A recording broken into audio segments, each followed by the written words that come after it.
Assalamualaikum warahmatullahi wabarakatuh. Perkenalkan, saya Vivi Nur Hafifah dari Prodi Pendidikan Pancasila dan Kewarganegaraan Universitas Buana Perjuangan Karawang. Baik, dalam video kali ini merupakan program kerja dari KKN di Desa Cengkong, yaitu kuliah kerja nyata yang melakukan pelatihan online di Desa Cengkong ini mengenai limbah plastik, pengolahan limbah plastik. Nah, dalam video ini kita akan membuat pelatihan mengenai pembuatan limbah plastik menjadi pot, sehingga terbentuknya taman vertikal. Karena dilihat dari kondisi Desa Cengkong ini sendiri, yaitu sudah banyak perumahan-perumahan, yang dimana perumahan-perumahan ini tentunya kekurangan lahan atau lahannya terbatas untuk melakukan penanaman.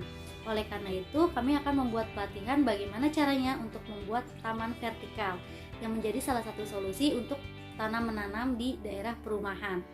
Baik, lanjut saja, kita langsung kepada pemateri pertama. Oke, selanjutnya kita akan membahas limbah plastik. Mungkin nanti akan kita bahas dari progresnya, dari pencemarannya, dampaknya, efeknya, dan sampai ke outputnya. Sebelum saya masuki materi ini, alangkah baiknya saya perkenalan terlebih dahulu. Perkenalkan, nama saya Muhammad Hilman Prokoso, biasa dipanggil Hilman. Saya dari Prodi Teknik Industri. Limbah plastik. Masalah utama pencemaran lingkungan yaitu limbah plastik yang ada di Indonesia sendiri. Limbah plastik merupakan semua barang bekas atau tidak terpakai yang materialnya diproduksi dari bahan kimia tak terurai. Jadi hampir 90%, 80-90% limbah plastik itu jangka terurainya itu lama. Jadi ada limbah plastik yang bisa langsung terurai dengan jangka beberapa tahun, dan ada limbah plastik yang lama terurainya sampai puluhan tahun. Hal ini menyebabkan limbah plastik tidak dapat terurai dengan waktu yang sangat singkat. Jadi mungkin bisa kita lihat limbah plastik dari botol minum, dari plastik-plastik yang ada di supermarket, yang ada di warung, yang mungkin Bapak Ibu atau teman-teman adik-adik sekalian belanja, dan limbah plastik lainnya. Itu kalau misalkan kita tidak membagi limbah plastik yang harus kita bakar, yang harus kita jadikan kerajinan, yang harus kita pisahkan, itu bakalan lama terurainya. Contohnya, misalkan botol kita buang ke dalam laut, atau sengaja dibuang ke dalam laut. Nah, itu efeknya bakal merusak lingkungan ekosistem yang ada di dalam laut sendiri. Atau enggak di dalam di pegunungan. Lagi naik gunung, kita membuang botol minuman itu ke tanah. Nah, itu sampai bertahun-tahun itu bakal lama terurainya. Nah, maka dari itu kalau bisa limbah plastik ini harus dipisah-pisahkan, yang bisa dibakar langsung dibakar, yang bisa kita bikin kerajinan tangan langsung kita bikin kerajinan tangan. Mungkin cukup sekian. Baik, selanjutnya perkenalkan, saya Tantia Yulianina dari Fakultas Psikologi Universitas Buana Perjuangan Karawang yang akan menjelaskan terkait materi di slide ini. Seperti yang kita ketahui bahwa limbah plastik ini sangat merugikan karena dapat menyebabkan penurunan kualitas lingkungan seperti polusi laut, polusi tanah, polusi udara, dan juga memicu beberapa penyakit lainnya. Pada polusi laut ini, sampah sangat membahayakan bagi hewan dan fauna yang berhabitat di laut tersebut karena dapat menjerat hewan tersebut atau bahkan sampah tersebut dapat termakan, seperti contoh kasusnya pada ditemukan paus sperma yang meninggal di Pulau Kapota Wakatobi pada tahun 2018 yang juga memakan sampah plastik sebesar 6 kg. Lalu pada polusi udara ada 3 zat berbahaya, yaitu pembakaran bahan bakar fosil yang menghasilkan karbon dioksida, lalu penggunaan pendingin yang menghasilkan klorofluorokarbon, dan juga penumpukan sampah yang menghasilkan gas metana. Nah, gas tersebut itu merupakan gas rumah kaca yang juga dapat membentuk lapisan di atmosfer sehingga dapat merangkap panas dan memantulkannya yang mengakibatkan ozon menjadi menipis atau rusak.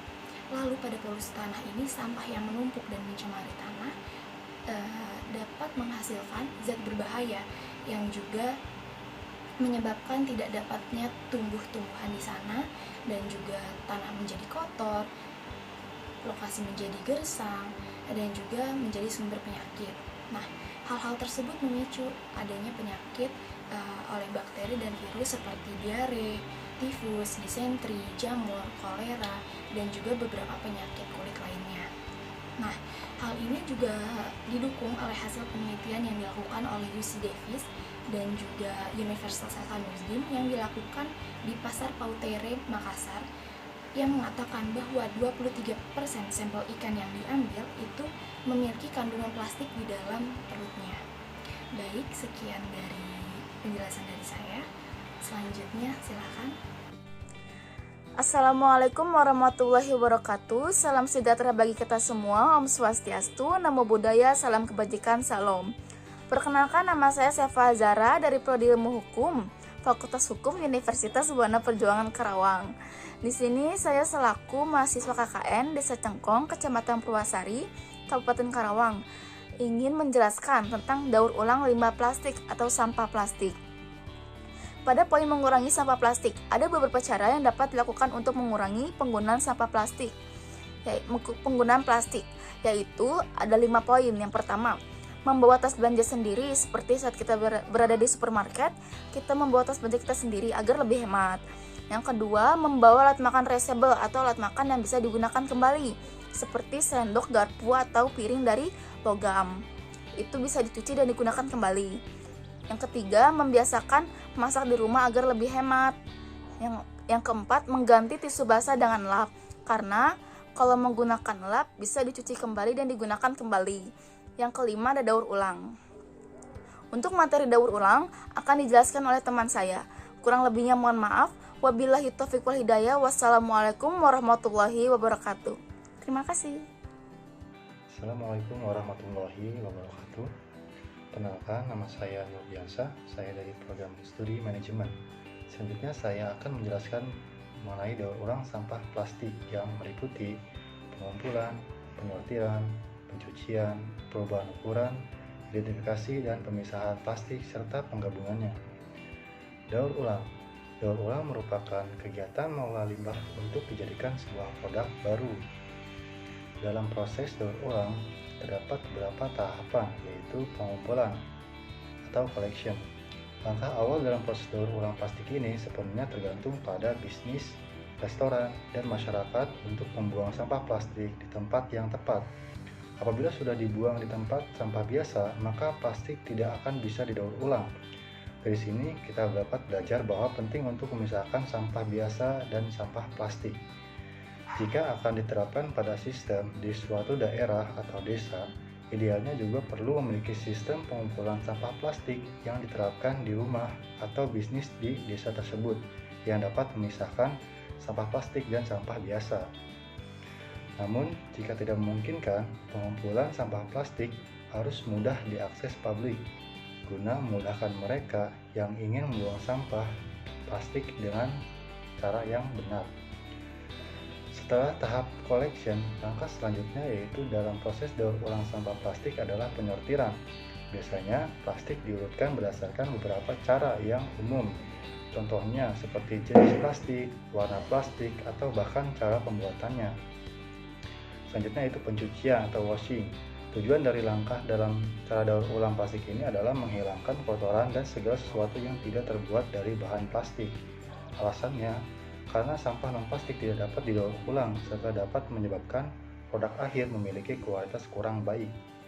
Yang selanjutnya yaitu perubahan ukuran atau resizing, yaitu dilakukan dengan cara menghancurkan atau membuat butiran sampah plastik menjadi partikel yang lebih kecil. Langkah ini akan meningkatkan luas permukaan plastik sehingga membuatnya lebih mudah untuk diproses, dibentuk kembali, dan diangkut jika diperlukan. Nah, dengan catatan pemanfaatan sampah plastik ini tidak harus sampai mengubah ukuran plastik. Ada juga pemanfaatan yang bisa langsung dilakukan. Contohnya yaitu pembuatan pot tanaman yang menggunakan botol plastik bekas. Yang selanjutnya yaitu identifikasi dan pemisahan plastik. Nah, identifikasi dan pemisahan plastik maksudnya yaitu saat partikel plastik kecil diuji untuk menentukan kualitas dan kelasnya. Dalam tahap proses daur ulang plastik ini, kualitas pertama yang diuji yaitu tingkat kepadatannya. Proses ini dilakukan dengan cara mengapungkan partikel di tangki air berukuran besar.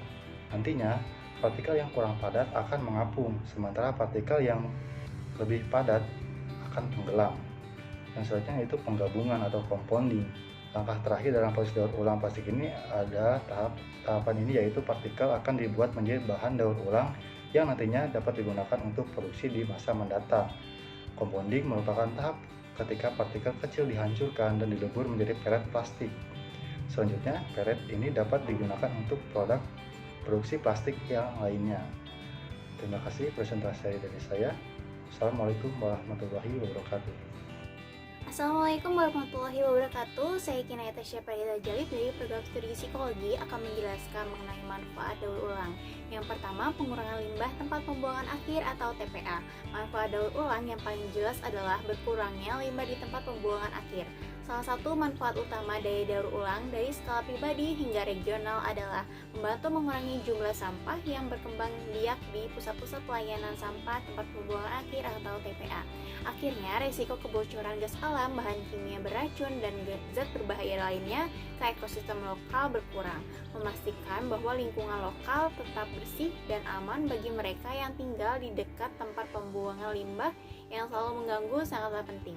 Kedua, yaitu membantu konservasi sumber daya alam. Manfaat daur ulang dalam skala nasional dan internasional membantu meningkatkan kehidupan dan habitat masyarakat dan satwa liar lokal dengan mengurangi jumlah kayu, air, dan mineral yang digunakan dalam proses manufaktur. Hutan tidak ditebang untuk menyediakan kertas baru ketika kertas daur ulang digunakan sebagai gantinya, dan penanaman kembali pohon di daerah yang sebelumnya menyediakan sumber kertas. Yang ketiga, hemat energi. Manfaat daur ulang ternyata juga mengurangi penggunaan energi di seluruh planet ini. Energi yang digunakan untuk membuat produk baru tidak diperlukan saat bahan daur ulang digunakan. Gunakan bahan daur ulang dalam proses pembuatan berarti bahwa bahan mentah tidak diproses sejauh yang diperlukan sebelumnya, karena bahan daur ulang mungkin sudah dimurnikan ke tingkat yang sesuai untuk diproses lebih lanjut untuk membuat produk baru. Yang keempat, mengurangi emisi rumah kaca. Manfaat daur ulang juga berkontribusi dalam melawan perubahan iklim. Perubahan iklim menjadi perhatian para pemimpin di seluruh dunia, dan cara apapun untuk mengurangi ketergantungan pada emisi gas rumah kaca akan sangat menentukan ekonomi dan ekologi di planet ini di masa yang akan datang. Menggunakan bahan daur ulang pada tingkat industri untuk pembuatan dan pemprosesan pembuatan bahan pemurnian tidak diperlukan. Ketergantungan pada produksi bahan baru secara bertahap berkurang karena teknologi baru dan inovatif yang digunakan dalam proses daur ulang modern. Yang kelima, hemat uang. Mendaur ulang tidak hanya menguntungkan planet kita, tetapi juga membantu mengurangi tagihan pada per bulannya. Banyak produsen produk makanan menggunakan bahan daur ulang sebagai sebagian dari bahan kemasan dan iklan mereka. Kertas daur ulang, plastik, dan bahan lainnya adalah masa depan kemasan makanan, dan sebagai hasilnya generasi mendatang dapat menikmati makanan yang lebih murah dan barang konsumsi lainnya. 6. Pengurangan insinerasi atau yang sering disebut membakar sampah adalah solusi pengolahan sampah yang dapat diterima. Namun kini tentu tidak lagi. Dengan banyaknya produk yang dapat didaur ulang, pembakaran menjadi pemborosan sumber daya yang nyata. Karena sampah didaur ulang dan digunakan kembali, lalu pembakaran menurun dengan cepat. Yang ketujuh, menciptakan lebih banyak pekerjaan. Ide daur ulang semakin populer di kalangan individu dan perusahaan lebih dari sebelumnya karena alasan ekonomi dan lingkungan, dan pekerjaan di industri daur ulang sedang booming. Makin membantu ekonomi yang lebih kuat. Dilakukan dalam skala besar, daur ulang dapat memiliki dampak yang signifikan terhadap ekonomi ketika seseorang mempertimbangkan untuk menciptakan lapangan kerja, melestarikan bahan baku, menggunakan kembali bahan limbah, dan mengurangi biaya energi serta manfaat lingkungan. Daur ulang adalah pilihan dan cara hidup. Ini adalah salah satu kebiasaan yang membantu seseorang menghasilkan uang sambil membantu melestarikan lingkungan. Setelah seseorang membuat pilihan itu, dapat dimulai dengan mengambil langkah-langkah menuju daur ulang. yaitu penggunaan kembali dan pengurangan limbah dalam kehidupan sehari-hari secara alami. Sebagian dari bahan kemasan dan iklan mereka, kertas daur ulang, plastik dan bahan lainnya adalah masa depan kemasan makanan, dan sebagai hasilnya generasi mendatang dapat menikmati makanan yang lebih murah dan barang konsumsi lainnya. Pengurangan insinerasi atau yang sering disebut membakar sampah adalah solusi pengolahan sampah yang dapat diterima. Namun kini tentu tidak lagi. Dengan banyaknya produk yang dapat didaur ulang, pembakaran menjadi pemborosan sumber daya yang nyata. Karena sampah didaur ulang dan digunakan kembali, lalu pembakaran menurun dengan cepat. Yang ketujuh, menciptakan lebih banyak pekerjaan. Ide daur ulang semakin populer di kalangan individu dan perusahaan lebih dari sebelumnya karena alasan ekonomi dan lingkungan, dan pekerjaan di industri daur ulang sedang booming. Yang membantu ekonomi yang lebih kuat. Dilakukan dalam skala besar, daur ulang dapat memiliki dampak yang signifikan terhadap ekonomi ketika seseorang mempertimbangkan untuk menciptakan lapangan kerja, melestarikan bahan baku, menggunakan kembali bahan limbah, dan mengurangi biaya energi serta manfaat lingkungan. Daur ulang adalah pilihan dan cara hidup. Ini adalah salah satu kebiasaan yang membantu seseorang menghasilkan uang sambil membantu melestarikan lingkungan. Setelah seseorang membuat pilihan itu, dapat dimulai dengan mengambil langkah-langkah menuju daur ulang, yaitu penggunaan kembali dan pengurangan limbah dalam kehidupan sehari-hari secara alami. Assalamualaikum warahmatullahi wabarakatuh.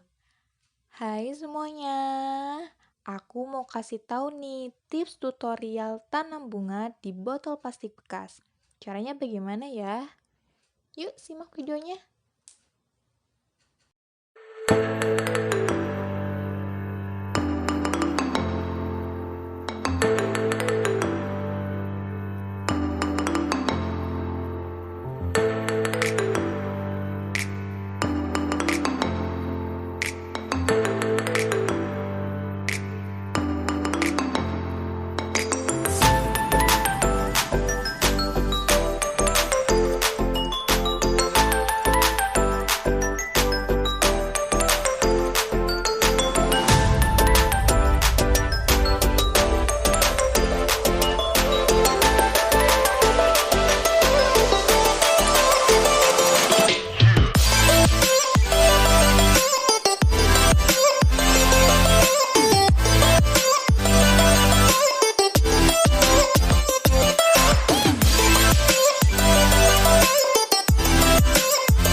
Terima kasih kami ucapkan kepada Bapak dan Ibu serta masyarakat Cengkong yang sudah menyaksikan video pelatihan dari kami mengenai pengolahan limbah botol menjadi pot, sehingga terbentuknya taman vertikal. Semoga video ini serta pelatihan ini memberikan manfaat dan berguna bagi masyarakat Cengkong itu sendiri. Assalamualaikum warahmatullahi wabarakatuh.